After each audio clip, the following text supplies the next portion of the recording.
Hi, I'm Stephen and welcome to another tutorial here on Bits and Bobs in Photoshop.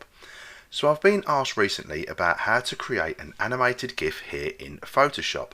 Now the process is really easy to do, and with a little creativity you can produce some awesome animated GIFs to use online wherever you may choose, your social media or on your website or whatever. So without any further delay, let's get started. So firstly, you need to gather all of the images that you want to use as frames in your animation. Now to keep this simple, I've already created a few images that you can see here. So we have hello, and we have animated, and we have GIF. And the plan is to run through these: hello, animated, GIF, hello, animated, GIF, and so on, and that will run through forever. So obviously you're going to want to get more creative, but this video is to show you the technique on how to achieve the ultimate goal of creating an animated GIF. And I don't want to make something super technical or complicated here with lots of frames, as obviously the video would drag on and on and on, but the technique is the same whether you have 3 frames, 2 frames or 1,000 frames.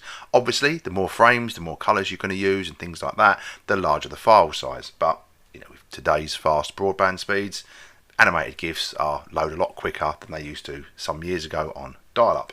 So with the frames gathered, and I have them open here, the next step we can do it a number of ways basically. So we could go up here and go File, New, and we could then bring in a file of, say, let's say 500, I think I've done these images by 500, 72 pixels per inch, RGB color. We go for 8-bit here because we're using a GIF, and we go create, and we have our image just here. Now what we can do is we could click on each of we could go to our frame here. You may have noticed as well the names of the frames up here, they actually go backwards. So I've got hello frame number 3 here, which is obviously our first frame, hello number 2, which is our second frame, and hello number 1, which is our last frame in our animation. I will come to that in a minute. Don't be confused by that just yet. I will come to that, the reason behind that, in a second. So now we could do this. We could, with our move tool selected, we could now drag this in, and we could drop this in.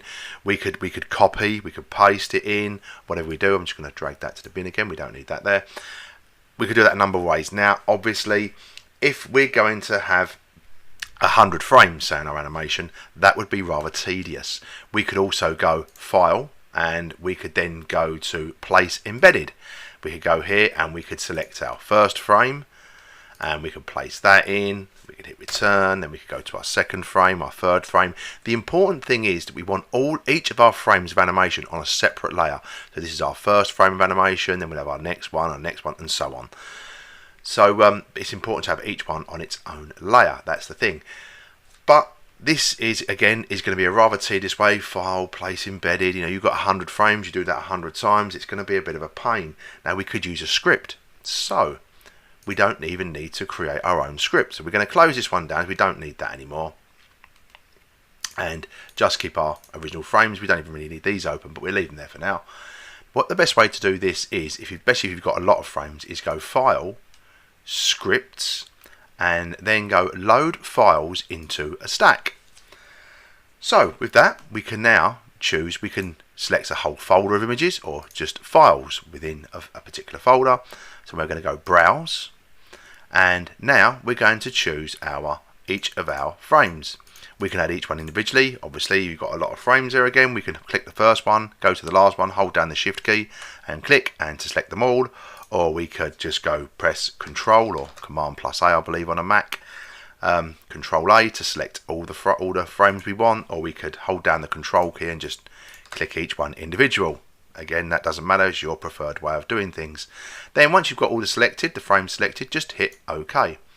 Now as you see, it's put our frames in order here, number 1, 2 and 3, because they're all sorted by name here. So we've got number frame 1, frame 2 and frame 3. Remember, our first frame of animation is frame 3. And I'll show you this. This is where the number system comes in and the reasons why I numbered them backwards. If we now go OK, this will create a new image for us just here. And now, as you can see, it's created each of our images on its own layer. The bottom one, let's just turn the eyes off, is our hello frame. Then we have our animated frame, and then we have GIF. When you create an animated GIF here in Photoshop, it's going to start from this bottom frame. The way we're going to do it anyway is going to start from this bottom layer and then move to the next layer and then move to the next layer to create each frame of animation within our GIF. So now we've got that done, let's go to Window and now Timeline, so we can view our timeline down here in Photoshop. This drop down will give us the option of creating a video or creating a frame animation. For this case, we want to create frame animation because it's frame by frame as an animated GIF. Now click on this and you see it's going to place our first frame here. Obviously the first frame is going to be the topmost visible layer, so we don't need to worry about that for now. So we want to create our continuous frames. To do this, we go over here to where our burger menu is here, and we got a number of ways of doing this. We could go here and then we could say create a new frame please, and we could do that, and then we could turn off some layers and say right, we want this one, and so on and so forth. Then we could go okay, create another new frame, and now we want this one on, we don't want this one, but we want that. And again, that's easy when you've just got a few frames here, but when you've got 100 images, it's a bit more difficult. So now I want to get rid of these. I'm just going to click drag and drag them to the bin there like that to get rid of them, to put us back to normal again. The easiest way to do this, if we've got 100 frames, is by going over here to our little burger menu, clicking on this and going to make frames from layers. Click on that, wait a second, and there we go. We now have hello and animated and GIF. So with that done, we now want to set a time for each of our frames. We could edit our frames, we could drag some around, by the way, we can move this to here. You can see the blue line is where it's going to be placed between I can move that to there, or we could move that back to there. You can edit a few of these. You could maybe edit some of the image files, whatever you want to do. That's entirely up to you. But at this point now, we've got our 3 frames, hello, animated and GIF. And as you notice, down here we have a timestamp that says 0 seconds, 0 seconds and 0 seconds. The point here is we can click on the drop down and we can choose a number of seconds we want each frame to display for. Obviously we've got 0.1, 0.2, half a second, 1, 2, 5 and 10 seconds. Or we can click on, let's say we wanted 3 seconds and there's not an option there, we can go other, we could write 3 seconds in here and go OK. Generally speaking, each frame would have the same amount of seconds or the same amount of time on screen. In some occasions, you may want, say, a logo to go across the screen, pause for a little while, and then move on again, or something like that. So you could, on that, when it reaches the middle frame, say, you could set that timestamp to say 10 seconds or something, and then move on, and so on and so forth. You get the idea.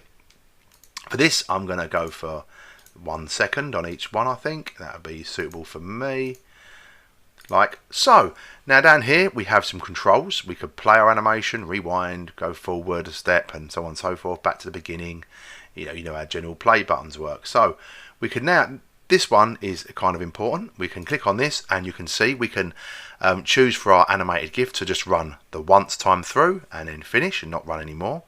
Choose it for 3 times, or we can choose forever. Now most animated GIFs online would run forever because you don't know how long they're being viewed for, so it would continue on running.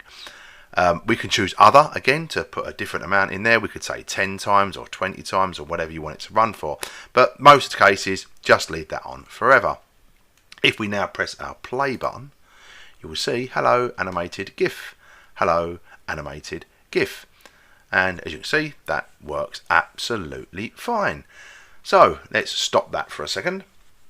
And now we're done. And as you can see, it started at the bottom here. The reason why I named these backwards is because obviously it's going to put frame 1, it's going to put the file 1 in that list when I open them from the scripts here, from scripts and load files into Stack.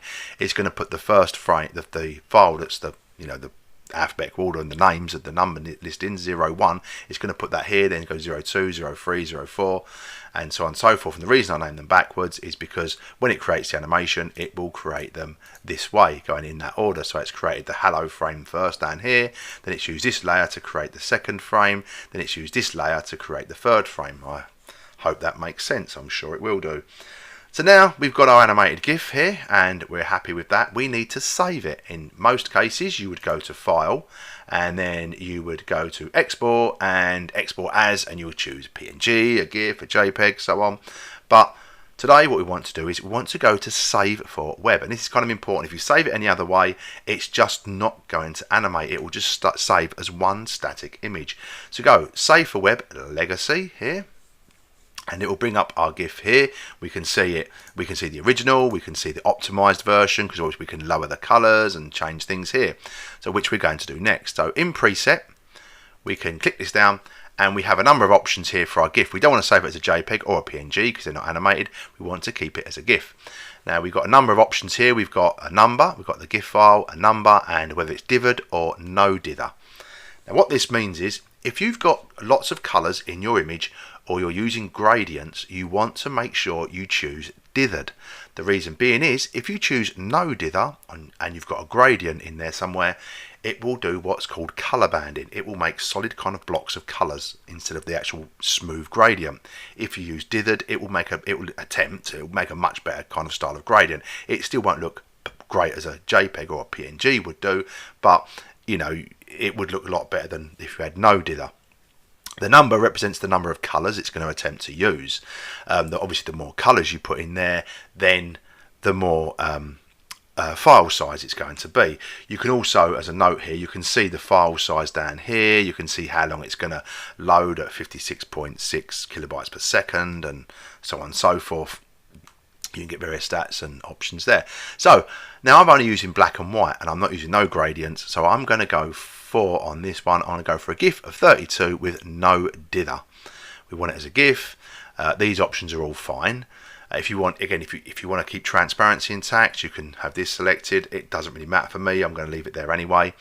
Now what we're going to do is, down here we have our looping options again. We want to make sure this is set to forever, and we can now view our frames like so. If we want to play that, which is good fun, and we can stop that again just to make sure everything's okay. Once you're happy with your settings and your file size and everything else, you might need to hide this because some colours might not work great.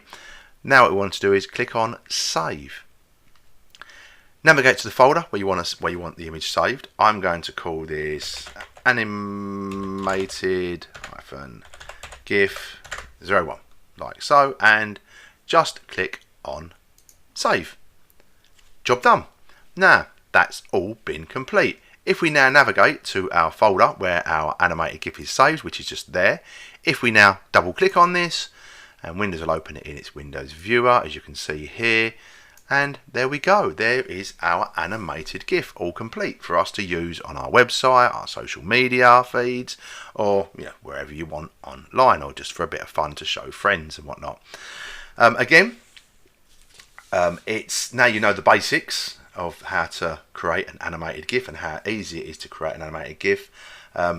You can go ahead and create one yourself and get really creative with it and get that creativity flowing to create some really cool animated GIFs of your own.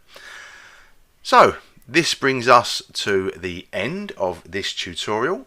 If you've learned something new here today, please hit that like button and be sure to subscribe for more Photoshop tips, techniques and tutorials, and to work along with me on some great looking photo manipulations in the very near future. If you have any questions, be sure to leave a comment below, and thanks for watching. Be creative and see you in the next one. Bye for now.